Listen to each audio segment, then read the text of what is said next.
Hi guys, so for today's video guys, nilalagnat po ang ating mayor kaya maganda po siya ng kanyang pagkain kasi ayaw ng kumain guys.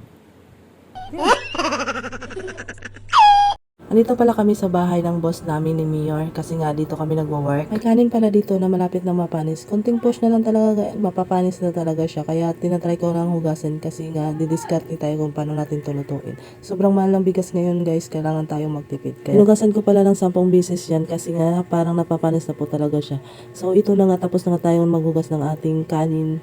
So pagkatapos natin hugasan yan, ilagay lang po natin siya sa kaldero. Tapos tsaka natin siya sindihan, lagyan ng tubig. Tapos pakuluan natin. At may hinanda pala ako dito ng tablia sugar. Yung gagawin pala natin guys is champurado. Kasi yan na talaga yung magagawa natin sa kanin na malapit lang ma-expire. Naganda ako ng 3 cubes ng tablia tapos sugar. Kasi konti lang po yung ilagay natin sugar. Itong tablia ang gagamitin ko is homemade talaga to. Kaya for the go tayo sa ating champurado. Kasi nga masarap pag homemade yung tablia guys. At hindi nga nagtagal, kumulo na po yung ating sinalang.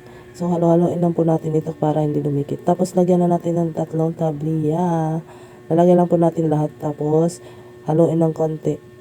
Tapos, natin haluin ng konti niyan. Takpan lang po natin. Tapos, maghihintay tayo ng 100 years. Tsaka natin buksan. Hanggang ganito na yung ating champurado. So, halo-haloin lang po natin. Tapos, pakuluan lang natin ng konti. Tapos, maglalagay tayo ng asukal. Konti lang po yung asukal natin nilagay. Hindi mo talaga akalain na kanin lang yan na parang napapanis na. Kaya discarding malupit lang talaga guys. Bawal tayo magsayang ng kanin ngayon guys sa sobrang mahal. Tapos ito na nga, luto na po yung ating champurado. So tikiman na guys. Let's go! Yum yum. Yum yum ang luto.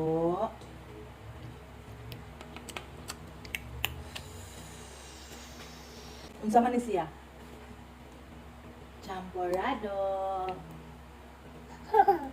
Tita.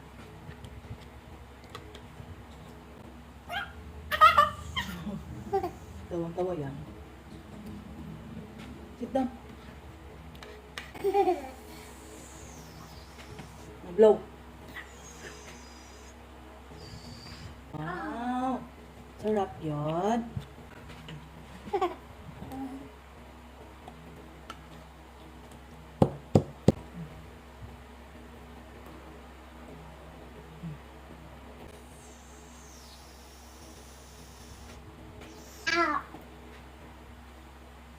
Yay! Yay!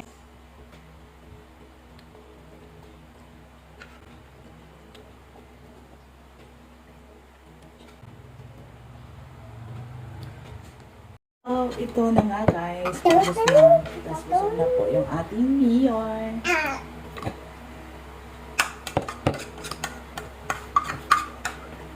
Ubus na talaga yung isang...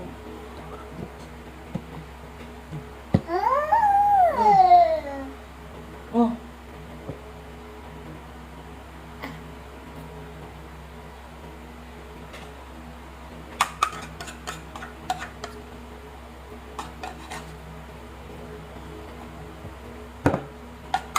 Yay!